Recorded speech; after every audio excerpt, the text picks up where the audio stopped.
दानिश नकवी साहब की गज़ल के चंद अशार पेश खिदमत हैं। आप लिखते हैं कि मुसीबतें सरबराह न होंगी, अकीदतें बेलिबास होंगी।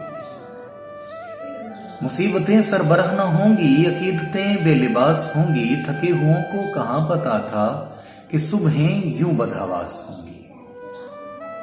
तुम देख लेना हमारे बच्चों के बाल जल्दी सफेद होंगे। तुम देख लेना हमारे बच्चों के बाल जल्दी सफेद होंगे। हमारी छोड़ी हुई उदासी से 7 नस्लें उदास होंगी। मैं सर्दियों की ठिठरती शामों के सर्द लम्हों में सोचता हूं। मैं सर्दियों की ठिठरती शामों के सर्द लम्हों में सोचता हूं। वो सुर्ख हाथों की नर्म पोरें न जाने अब किसको रास होंगी। कहीं मिले तुमको भूरी रंगत की गहरी आंखें, मुझे बताना। कहीं मिले तुमको भूरी रंगत की गहरी आंखें, मुझे बताना। मैं जानता हूं कि ऐसी आंखें बहुत अज़ियत शनास हैं।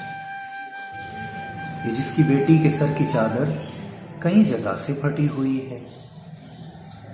ये जिसकी बेटी के सर की चादर कई जगह से फटी हुई है। तुम उसके गांव को जाके देखो तो आधी फसलें कपास होंगी। मुसीबतें सरबराह न होंगी, अकीदतें बेलिबास होंगी। थके हुओं को कहाँ पता था कि सुबहें यूं बदहवास।